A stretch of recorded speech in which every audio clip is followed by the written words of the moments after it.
Thank you, Bill.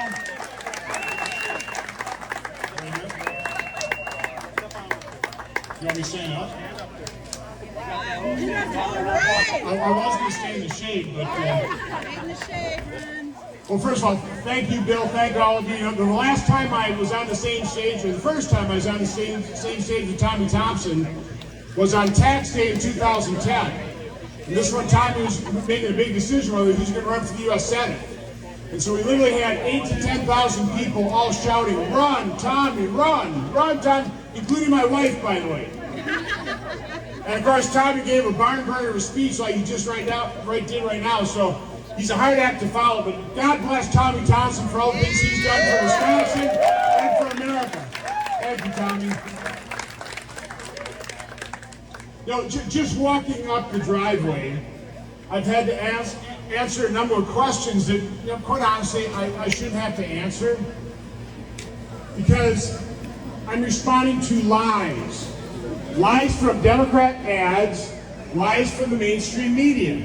Why would any conservative believe the lies they tell about Republicans? But let me start off by setting the record straight. I want to save Social Security. I want to save Medicare. I have never, ever said I want to put it on the chopping block, cut it. I've never said that. They take everything I say and twist the words. So I can give you example after example. But please do not believe the lies. Go to wisfacts.com, WISFACTS.com, and you'll find the truth, and then spread the truth. Because you understand how important this election is. Yes. Now, I say it all the time. Obama said it, Biden said it. They were going to fundamentally transform America.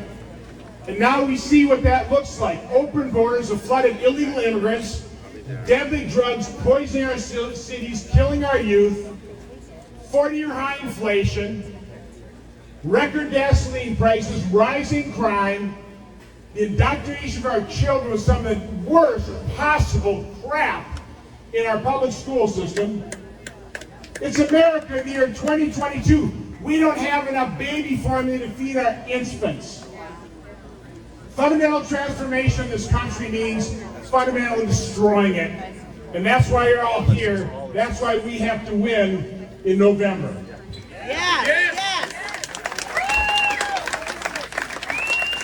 I'm going to talk a little bit about my record, but then I need to talk a little about our opponent, my opponent, and what we don't know about him. But I'm pretty proud of my record as a United States Senator. First of all, I'm not a politician. I'm a citizen legislator. I lived a full life, raised a family, had a full career in manufacturing for over 30 years. By the way, I worked shift work for about 6 years. I worked shift work. I understand the struggles of Wisconsinites having to deal with Biden's inflation and record gas prices. But as your U.S. Senator, I've accomplished an awful lot. As Chairman of Homeland Security, passed over 300 pieces of legislation, totally nonpartisan. Things like the Cyber Security Infrastructure Security Act, covering line use of drones. More than 130 of those were signed into law in some way, shape, or form. Again, that's just by finding areas of agreement. I'm the guy that during Republican tax reform said, whoa, hang on here, folks. Right now, we're only cutting taxes for 5% of American businesses, the C-Corps. I'm the guy, because of my private sector experience, said, we can't leave the mom and pop Main Street businesses behind. So as a result of my efforts, 95% of American businesses also got a tax increase so they could stay competitive with the big guys and survive the pandemic. I'm proud of that. More than 20 million tax filers. But again, the lies and distortions that turned that into, I counted a special deal myself and 2 big donors. Wow. No, 20 million tax filers to compete with the big guys and survive the pandemic. I'm proud of that. Don't believe the lies. Don't believe the distortions. I'm the guy that passed right to try. It's saving people's lives. I'm pretty proud of that. I'm the guy with the help of a wonderful man who has passed, Pastor Jerome Smith, established and is running the Joseph Project, which is taking people formerly incarcerated, drug alcohol abusers, people down in life, at rock bottom, and transform their lives by helping to get good paying jobs. I didn't do that. I didn't do that for elections. I did that because it's the right thing to do to help people. And by the way, that is the mission statement of my Senate office. 3 words: to help people. To help people with their Social Security, Medicare benefits, with their veterans benefits. One of the things I try and do is I try and help people understand. And how do I do that? Well, I make myself accessible to the media. Even though I know they're going to give me loaded questions and twist what I say, I still make myself accessible. I'm on media all the time, not because I like to hear myself, not because I like to see myself on TV, so I can help Wisconsinites and Americans understand what is happening in this country. Now, let me talk a little bit about my opponent, who seems to be quite elusive at this point in time. Mandela Barnes, I think he gave his first press conference in 3 weeks. And it wasn't much of a press conference. Didn't really answer any questions. You know, we know, because we follow these things, we know his record. He's a radical leftist. Radical leftist. But now he seems to be disavowing just about all of his radical leftist positions. Sure seems when you hold up a t-shirt that says abolish ICE, you want to abolish ICE, right? Sure seems like when you are supported by the groups to lead the defund police effort, that you want to defund police. Doesn't that kind of seem logical?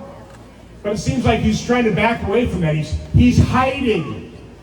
He's hiding from the press. He's hiding from Wisconsin. He wants to run basically a Joe Biden campaign. If he get away with it, he'd hide in his basement. So our media has to start asking the questions. Wisconsinites have to demand answers. We need to find out who this guy is.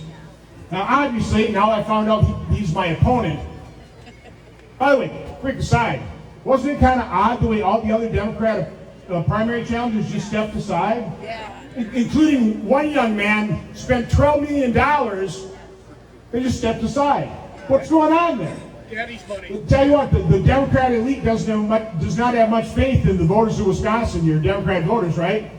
Couldn't trust them to pick the most radical leftists of the group, so they made sure they cleared the field for him. If I were a moderate Democrat, if I were independent, I'd be a little ticked off that you just gave me the most radical leftist out of the group to potentially have to vote for. Well, they shouldn't vote for him. That's the bottom line. Because we really don't know who this guy is. The questions I have is, no, listen, well, here's what we know about him. We know his parents worked, right? Mom's a teacher, his dad worked third shift. I don't know, did he really have a private sector job? I've heard some rumors, maybe a restaurant, maybe Amazon fulfillment, some kind of, but that's about it. You know, we know some years, or 1 year at least, he didn't pay taxes, well, then he's not working. You know, we know he went to Holy Redeemer School, which is a great school. That's part of Church of God in Christ. That's Bishop Daniels. That's who Pastor Jerome Smith, that was his church affiliation. That's a good school. We know he had 2 loving parents. That's great. They worked hard. We know he had some grandparents that obviously did well enough in life to actually give him an inheritance. Don't know how much that inheritance is. Apparently helped him buy a condo. But again, what's really puzzling to me is somebody who really had a pretty good upbringing, right? It's great. I mean, I love the fact he had a family. He had parents loved him. They worked hard. His grandparents obviously worked hard. How do you get brought up in that type of situation and then say the founding of America was awful, or that our national parks are racist? Where did he develop these grievances, this radical leftism, this radical Marxism, this radical socialism? Where did he develop this? I don't understand that. And again, I don't understand why he's hiding from the media, why he's hiding from the press. So what we need to do, certainly we'll be doing this in our campaign, but each and every one of you need to do this as well, is again, get the truth at wisvax.com. Let's push back against the lies and all the distortions. But let's get the truth on Mandela Barnes. Because the only way they beat us, the only way they defeat me, is tell lies about me, to distort the truth. The way we defeat Mandela Barnes is find out the truth about him and let Wisconsinites know the truth about Mandela Barnes.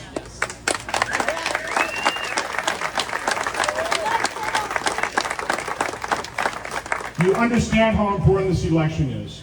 Again, they are transforming this nation. They are fundamentally destroying it. But one of the things I talk about all the time, and a big difference between parties, and again, Mandela Barnes doesn't understand this. He thinks like Obama did. You didn't build that. He thinks big government made this country great. We know better. We know what made this country great. People like you. People that get up every day and they go to work and they contribute. But what really made this one country great, in addition to people like you, is that one essential ingredient you all use when you wake up, when you go to work. It's the essential ingredient that over 1 million of our fellow citizens, the finest among us, fought and died for. It's what we've been fighting for since our founding, and we'll have to fight every election forever in this country. But it's really on the ballot in this election. In my race, obviously truth versus lies and distortions on the ballot.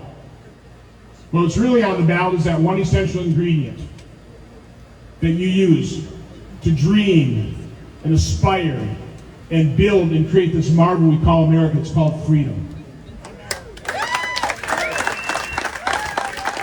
So let me end my speech with the rallying cry that I first uttered when I was on the stage with Tommy Thompson on tax day in 2010. This is a fight for freedom. It's not someone else's fight. This is our fight, and it is a fight